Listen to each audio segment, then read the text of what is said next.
O tema de hoje no Periago é o medo. Medo. Esse sentimento que para nós é tão comum, faz parte de quase tudo que a gente faz, mas que parece que não era para ser assim, quando a gente lê o princípio, o Gênesis. Fazendo também uma reflexão sobre a vida de Jesus no meio da nossa dor. Jesus que, como Filho de Deus, entra na nossa carcaça e passa a ser conhecedor na pele que não tinha, das nossas dores, vê o medo. Eu não sei como Jesus processava isso, é uma pergunta boa para a gente fazer para ele, mas deve ser algo assim: ô Pai, a gente criou tudo e o homem estava protegido por nós, mas agora andando aqui no meio deles, eles vivem com medo, eles estão sempre temerosos por alguma coisa, está sempre à flor da pele a ameaça. Acho que 2 semanas atrás falamos sobre a violência, a maneira como o homem impõe o seu domínio e o seu comando, sua chefia, seu governo, sua ordem, sua maneira de administrar a terra. Sempre tem a força, a violência para subjugar alguém. Riscos. Parece que nesse mundo de perdas e nesse mundo onde tudo chega ao fim, o medo e a iminência das perdas e do fim sempre e constantemente estão nos assustando. É a enfermidade comum entre nós, a ansiedade, a depressão, o estresse, aquela angústia de que o mal me cerca. Tem um hino evangélico muito conhecido, cantado pelo Iron Maiden, Fear of the Dark, Fear of the Dark. Eu tenho sempre um medo constante de que tem alguém ali. É uma música muito bonita para a gente cantar nos cultos. Eu quero ler com você Gênesis capítulo 3, um texto que você conhece, mas a primeira vez que esse sentimento, essa palavra medo aparece na Bíblia está aqui. Aqui é a mulher conversando com a serpente, né? Ela disse para a serpente que Deus disse que eles não deveriam comer da árvore, né? Mas do fruto da árvore que está no meio do jardim, Deus disse: vocês não devem comer dele nem tocar nele para que não venham a morrer. Foi o que Deus disse para a mulher, né? E para o homem, né? Então a serpente disse à mulher: é certo que vocês não morrerão, relaxa, pode comer à vontade, porque Deus sabe que no dia que dele vocês comerem, os olhos de vocês se abrirão, e como Deus vocês serão conhecedores do bem e do mal. Então Deus não quer que você seja igual a ele, viu? Pode comer. Vendo a mulher que a árvore era boa para se comer, agradável aos olhos, e árvore desejável para dar entendimento, porque era o conhecimento, né, do bem e do mal, vou ficar entendido de tudo, e ela pegou do fruto e comeu, e deu também ao marido, e ele também comeu, rapidinho. Então os olhos de ambos se abriram, e percebendo que estavam nus, costuraram folhas de figueira e fizeram cintas para si. Que engraçado, né? Essa coisa de eu me sentir vulnerável, não é interessante? Depois que eles pecaram, eles sentiram-se ameaçados. Eu tenho que me cobrir, eu estou vulnerável. Interessante isso. Eu não tinha esse sentimento, nem entre eles, nem deles com Deus. Havia uma pura inocência e uma consciência de segurança de que eu não estou nu, no sentido mais amplo da palavra, não estou desguarnecido nem vulnerável, está tudo tranquilo. Mas eles passaram a se sentir assim. Ao ouvirem a voz do Senhor Deus, que andava no jardim, quando soprava o vento suave da tarde, o homem e sua mulher se esconderam, olha só, da presença do Senhor Deus, entre as árvores do jardim, fugiram de Deus. E Deus chamou o homem e perguntou: ô Adão, onde é que você está? Esse é um dos textos mais importantes que nós precisamos revisitá-lo sempre, porque compreender o que aconteceu na queda do homem faz a gente entender a nossa vida hoje, e faz a gente entender porque Cristo veio para nos colocar de volta na comunhão com o Pai. A queda é um evento de proporções cósmicas. Ela fez com que tudo trincasse: a vida humana, sua existência, a morte, os fins, a destruição da própria terra. Aliás, existe um Apocalipse, porque existe um Gênesis capítulo 3. Pois bem, o homem teve medo de Deus. Esse sentimento, aliás, essa palavra aparece pela primeira vez na Bíblia aqui, porque quando Deus cria o homem, não tem por que o homem ter medo de coisa alguma. Aqui estão as árvores, aqui estão os animais, aqui estou eu na virada do dia com você, Adão. Aqui é a gente, é nós, cresce, multiplica, vamos viver a vida. Se alguém perguntasse ao homem, não tinha ninguém, tinha só o Adão e Eva nessa época, mas tudo bem? Tudo bom. O que está te apoquentando? Nada. O que é apoquentar? Não, é uma palavra baiana, mas o que está te tirando o sono? Eu durmo bem pra caramba. Tinha a zebra ali, a gente conversa, muito legal, eu e a mulher, a gente se dá bem que você não imagina. Desde que Deus criou, na verdade eu acordei, né? Eu acordei, existo. Mas eu não sabia nem o que eu era, nem quem eu era. Foi Deus que me disse quem eu era. Aliás, eu me conheço por causa dele, porque eu não saberia nem quem eu sou se não fosse ele. Dietrich Bonhoeffer falava isso. O homem só conhecia Deus. Todo o resto que ele conhecia a partir de Deus. É Deus quem me disse o resto. Interessante isso. Quando o homem come do fruto, ele não precisa mais de Deus para conhecer nada. Ele conhece bem e mal e faz da sua vida o que quiser. Esse mundo existe sem Deus. O pecado de Adão é o meu e o seu. A decisão de Adão foi a decisão da raça. Eu e você, lá em Adão, dissemos a Deus que a gente não queria mais Deus. Por isso o mundo é o que é. Mas o homem passou a ter medo. O que deveria ser muito doido no pensamento de Deus é de que não há ameaça, não há riscos. Medo só existe quando há risco. Olha que interessante. Deus disse ao homem: não coma da árvore, porque você vai morrer. E o homem deveria perguntar: o que é morrer? O que é o fim? Ele nem conhecia o que isso significava. Talvez ele pudesse ter medo dessa consequência. Eu fiquei me perguntando quais seriam os medos do homem. O primeiro foi o medo de Deus, como se Deus tivesse dito a ele: se você comer daquela árvore, eu volto aqui e vou arrancar o teu couro. Tipo mãe, eu não estou achando, se eu for aí e eu achar, né? É sempre assim, mudam as castas, os endereços, mas essa frase, ela está dentro das mães, ela faz parte.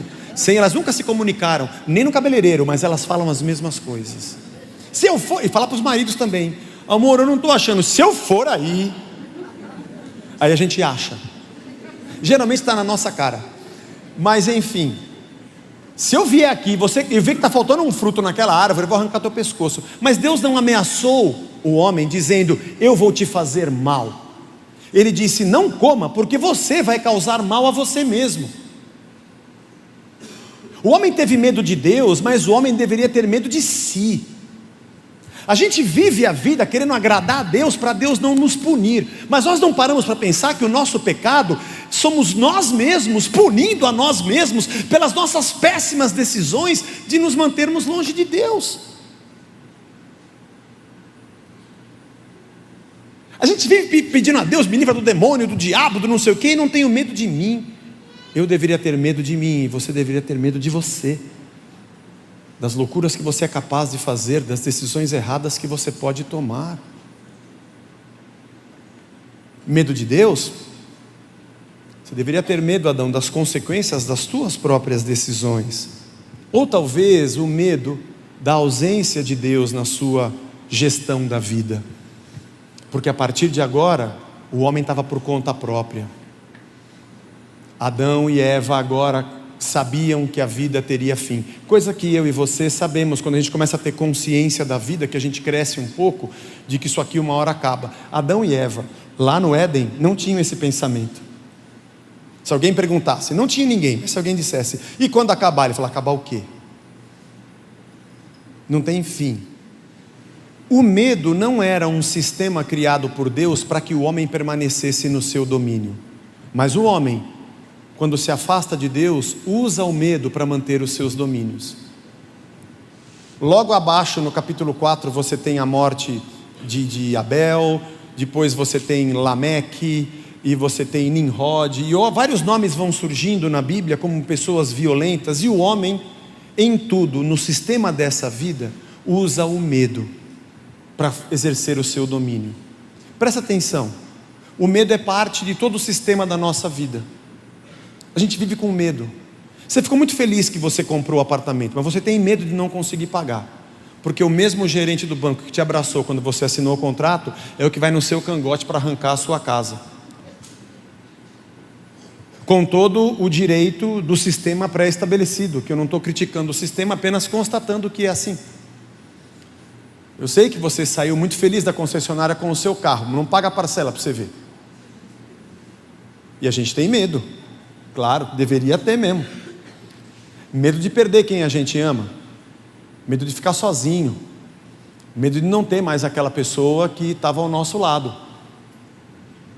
medo de que esses caras vão para cima do meu fiador. Meu Deus do céu, meu fiador vai perder a casa dele, porque vai. Aliás, o homem anda na linha por causa da lei, e a lei imprime medo. A lei descreve a punição para quem errar. A lei não educa, a lei não diz para você, ou não coloca dentro de você uma nova ética e um novo caráter. Ela apenas pune quem faz errado. Talvez a pessoa deixe de fazer o errado com o medo de ser punido, mas ele continua errado. A lei não transforma o ser humano por dentro. A lei só tenta inibir com uma punição e debaixo do exercício do medo, que alguém faça o que estava morrendo de vontade de fazer. Ele vai continuar sendo quem ele é. Talvez seja por isso que eu não tenha muita preocupação de ficar pregando lei para você, do que pode e do que não pode. Porque você deixar de fazer só porque não pode, não resolve a sua vida. Você não faz, mas continua sendo a mesma pessoa, e Deus olha dentro de você quem você é. O Evangelho propõe para nós uma transformação da nossa vida.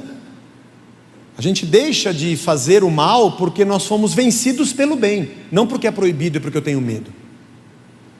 Mas em tudo na nossa vida, o medo comanda. E o homem que conheceu no Éden um Deus que estabelecia a sua autoridade por graça e amor, agora sem Deus constrói uma humanidade onde o seu poder e a sua hierarquia, a sua estratificação de comando, acontece por imposição de violência, por força e por medo. E assim nós mantemos a nossa sociedade bem estabelecida. Quem tem mais poder manda mais, quem tem menos poder obedece mais.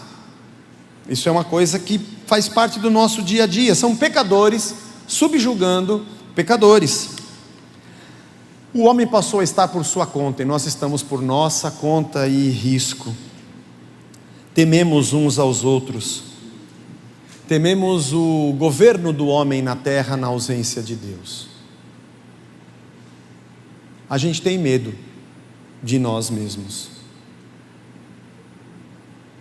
A gente teme que um outro ser humano pode fazer conosco. Ser humano que não tem limites, que levado pelo seu próprio medo, tenta de alguma forma galgar uma posição mais alta, aonde ele tenha mais gente para oprimir para baixo do que opressores que ele tenha por cima. Então a nossa luta para nos mantermos vivos no máximo de paz ou segurança que a gente possa obter nessa existência, a gente tenta galgar e subir. Se eu morar num bairro mais seguro, se eu tiver mais dinheiro, se eu tiver mais poder ou mais influência, sou eu que imprimo medo e eu tenho menos gente me oprimindo de cima para baixo. O mundo gira nessa lógica, na lógica de que o que eu preciso para ter mais segurança num mundo de medo é subir. É interessante, capítulo 11, de Gênesis, que o homem começa a construir a Torre de Babel. Que simbolismo interessante, Eu preciso subir, eu preciso melhorar meu nome nessa terra, me tornar alguém de influência, É quando Deus confunde as línguas e a grande Torre de Babel não consegue mais ser feita. Os conchavos humanos para construir seus impérios interessante. O ser humano que está ao meu lado, ele é uma ameaça a mim. Acho que a gente nunca teve no Brasil, no mundo como um todo, mas no Brasil, talvez pelo avanço das comunicações, o brasileiro hoje, todo mundo lutando pelo seu direito, todo mundo lutando pelo seu espaço. O que mais se fala hoje é tolerância, respeito. Eu mato você se você não me tolerar, porque eu não te tolero. Você tem que me tolerar, mas eu não tolero você. A gente está num momento esquisito. Mas enfim. Eu não sou psicólogo, eu não sou terapeuta. Faço aconselhamentos, converso bastante com os nossos psicólogos, a gente vai aprendendo na vida, mas eu tenho algumas observações. E eu queria dar um exemplo aqui de uma observação. Eu não estou falando disso com respeito à decisão de ninguém ou com o fato que possa ter acontecido na vida de qualquer pessoa. Estou apenas fazendo uma observação. Por acompanhar, infelizmente, casos de separação. E é interessante que às vezes quando há uma separação de um casal, isso acontece, às vezes não depende nem de você, e a gente luta para que não aconteça, mas eu acompanho muitos casos de pais que brigam e colocam os filhos no meio da briga, ou da mãe ou do pai, que falam mal um do outro para o próprio filho. O que é interessante é que em vários casos, a vida do filho melhora, se você parar para pensar. Ele tinha um quarto, agora tem dois, um em cada casa. Ele tinha um guarda-roupa, agora tem dois, tem duas televisões. Talvez até tenha dois computadores e dois Netflix e dois canais a cabo. Financeiramente pode ser até que melhore nesse aspecto. Mas a segurança do filho não está nisso. Parece que a segurança do filho está exatamente num ambiente de amor. E quem eu amo, ou as pessoas que eu amo também se amam, e isso causa uma segurança. Digo isso por mera observação. Não conheço o aparelho sentimental infanto-juvenil, mas das conversas com adolescentes, da vida do dia a dia, parece que a insegurança é a ausência desse lugar de preservação e de amor. Nós sempre temos nossos pais como o colo que a gente pode correr e ali eu estou seguro. Quando eu me casei, eu me lembro dos primeiros dias que eu pensei assim, agora eu estou por conta própria. Antes, quando faltava uma grana, ia lá no armário, a casa do meu pai e da minha mãe tinha tudo. Agora, se eu não tiver, eu mesmo. Apesar de que a gente pode voltar para a casa do pai, mas a gente não quer. A gente também tem o nosso orgulho que a gente não quer ser quebrado. Mas, por outro lado, quando um pai ou uma mãe tem alguma atitude violenta contra o próprio filho, esse é um crime hediondo, porque dali deveria vir segurança. E uma criança, quando o pai se aproxima, ela nunca pensa, eu vou ser violada, violentada ou oprimida. Eu vou receber amor, porque é dele que eu venho. Aqui está a minha origem. Aqui está quem me ama. Aqui está quem deveria entregar a sua vida para me proteger. Mas ter a violação do seu direito de segurança pelo próprio pai, tem o próprio pai ou a mãe como algoz, é algo terrível. Isso causa uma destruição na cabeça de uma criança que você não pode imaginar. Eu ouço cada coisa, eu ouço cada história que eu diria, meu Deus, esse pai não entende o tamanho do buraco que ele criou dentro do coração dessa criança.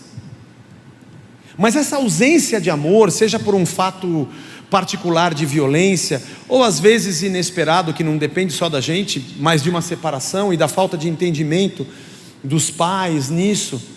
Talvez você possa ter passado por isso sendo uma criança que ou passou por violência dos próprios pais, ou viveu essa cena. Você sabe que a ausência do amor é a ausência da segurança. É por isso que quando o Paulo diz, maridos, amem suas mulheres como Cristo amou a igreja, a si mesmo se entregou por ela. Sabe esse amor que é um sacrifício? O amor é um sacrifício. Agora você está aqui e venha o que vier, eu seguro, eu te protejo. O amor me dá a segurança. Tem um ditado que diz que o lar do homem é o seu castelo. É o lugar onde eu entro e ali tem minha família, minha esposa, ali tem um amor que eu me sinto protegido.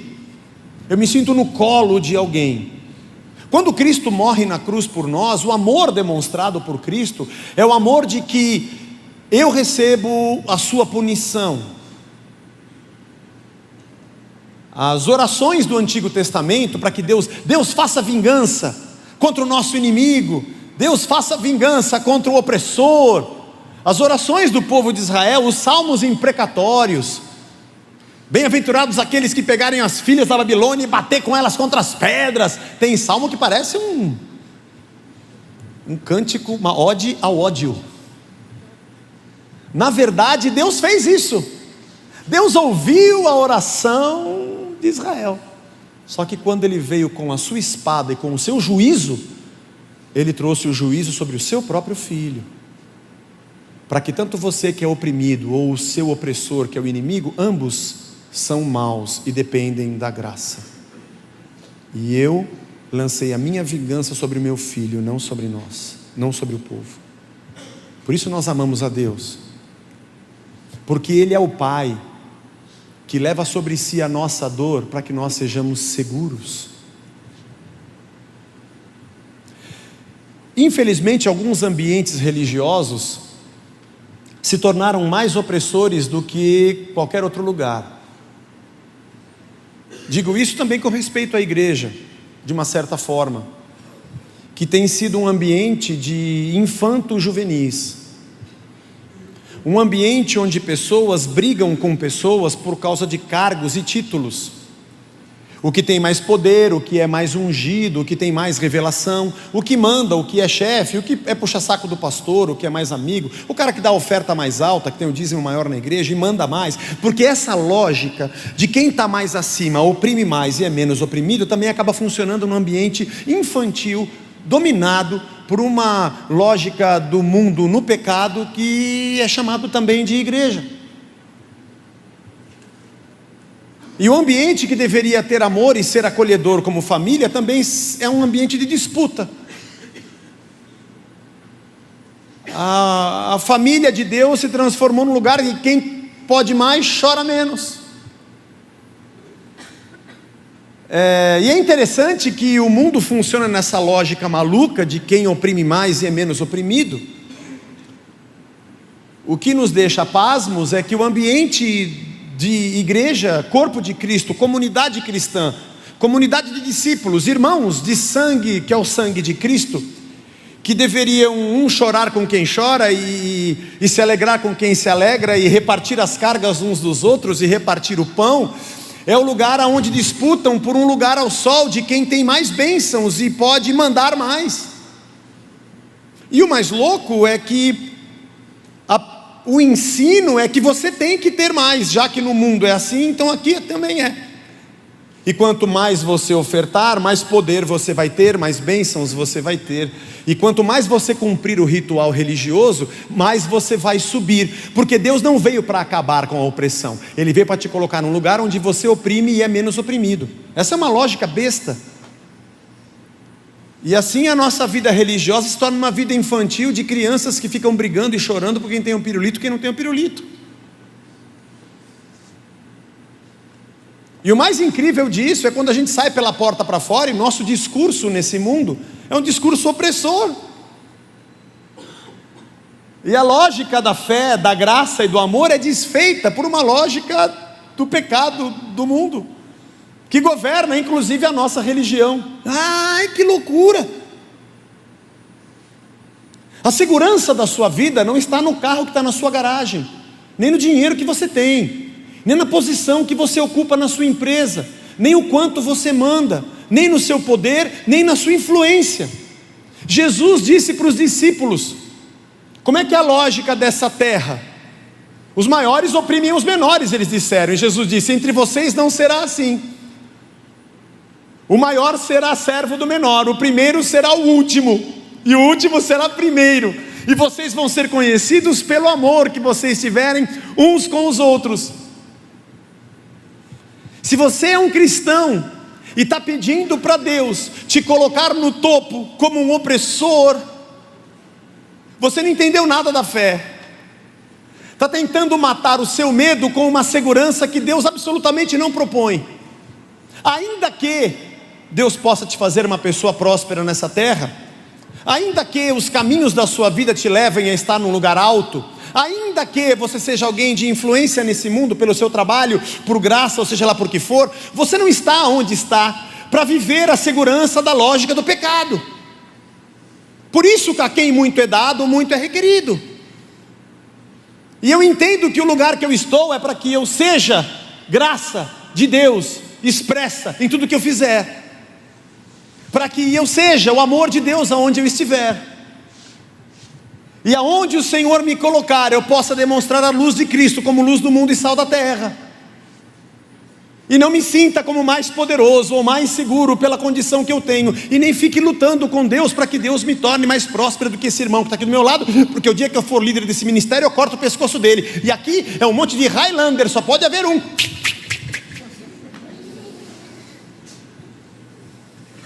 Irmãos, eu nasci aqui no Moinho Velho, jogava bola na rua, empinava pipa. Eu ia nos bailinhos que tinha na época do Dancing Days.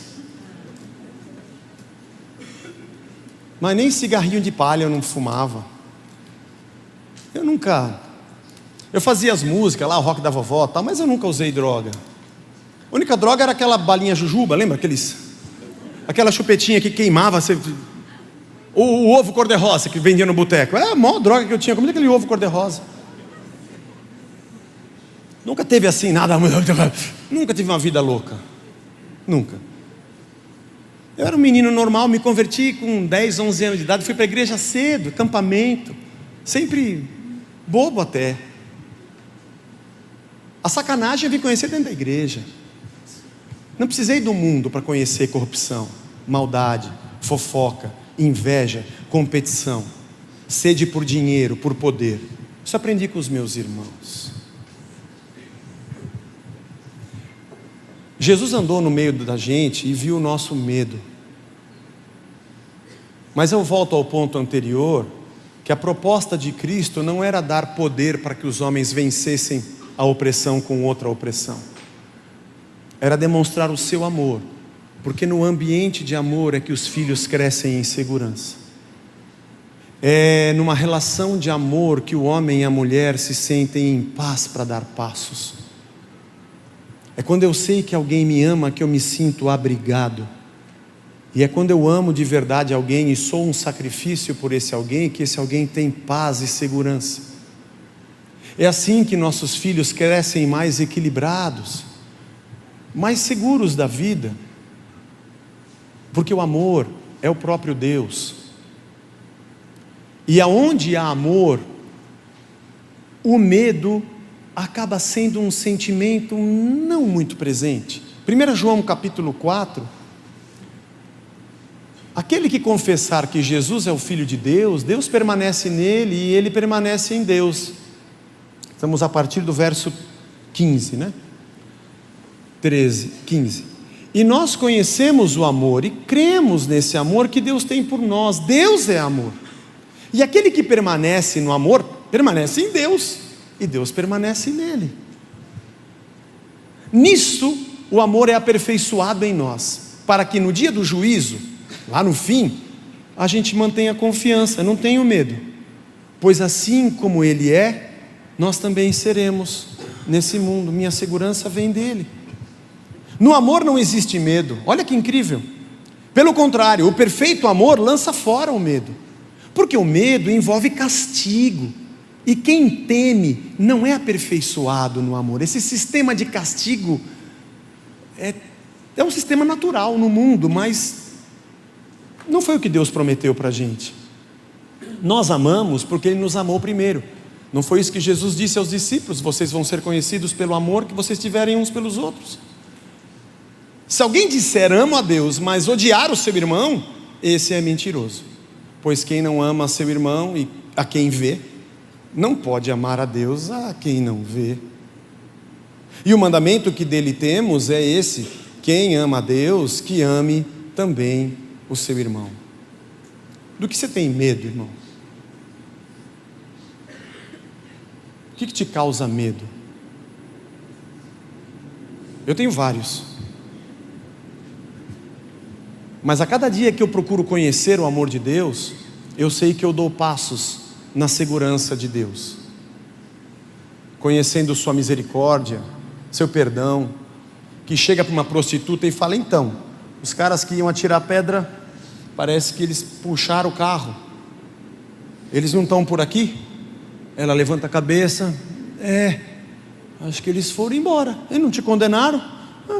Pelo jeito não. Então relaxa, levanta que eu também. Pode ver, não tem nenhuma pedra aqui.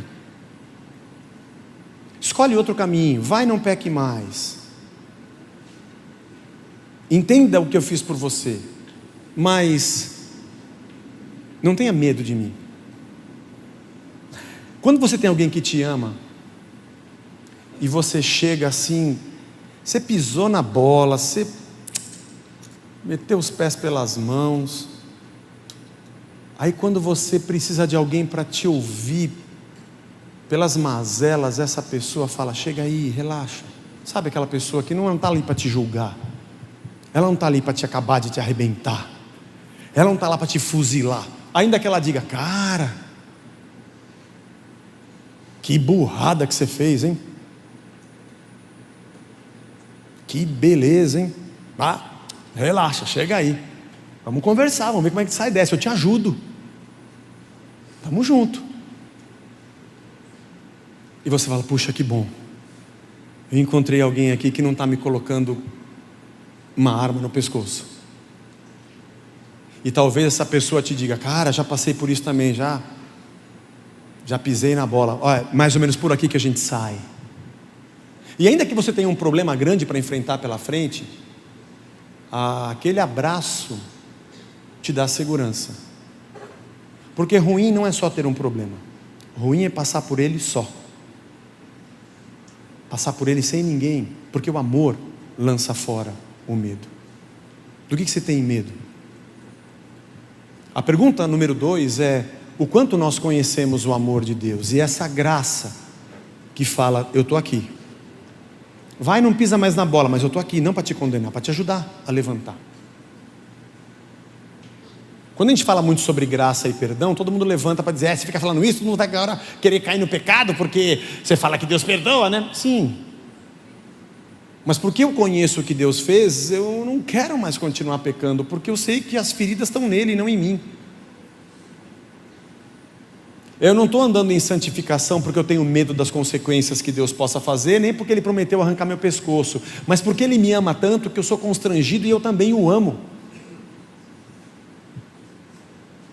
E eu quero andar nos princípios de Deus, porque eu amo os princípios de Deus, porque foram eles que me abraçaram, me acolheram, me perdoaram, e eu quero ser uma nova criatura, porque o amor me abraçou. A outra pergunta que eu digo é: dentro do seu lar, o quanto do seu amor está dando segurança para o teu esposo, para a tua esposa, para os teus filhos? E vou dizer para você que é um negócio muito complicado de fazer, porque a gente vira e mexe, a gente tem que punir, a gente tem que disciplinar ou educar.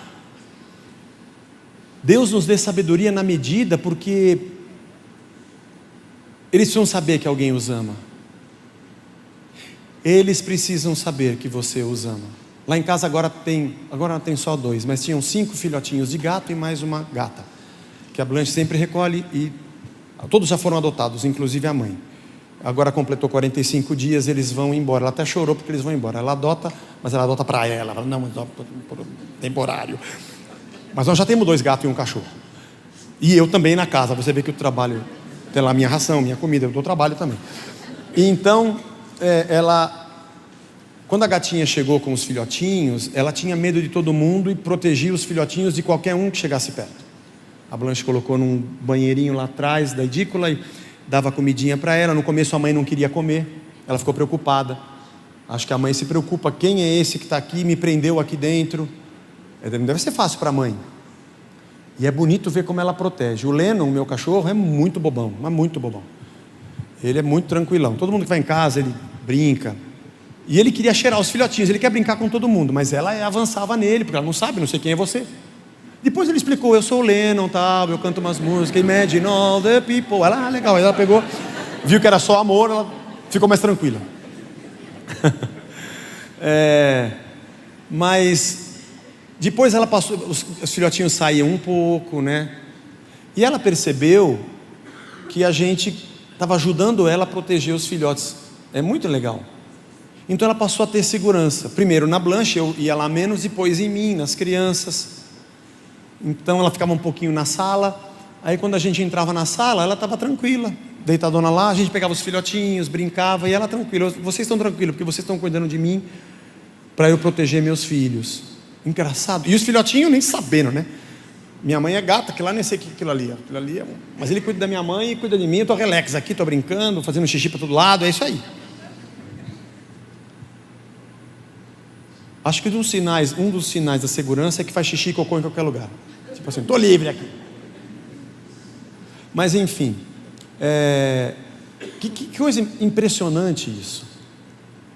Deixa os seus filhos saberem que você os ama e que você está lá para protegê-los. Ainda que de vez em quando você diga, vai, não peque mais, vou te ajudar a não apanhar aqui. Mas saber que a lógica que impera, até quando você disciplina, é uma lógica de preservação, proteção e amor. Faça isso. E sinta e receba isso. Ame quem está com você. A pessoa que está com você, ela está ali como alguém que vai se sentir segura pelo seu amor e pela sua proteção. Isso vem de Deus, desde o Éden. Ofereça-se em amor. E também receba o amor de quem te oferece. Ame e saiba ser amado. Como já dizia o poeta, saber amar é saber deixar alguém te amar.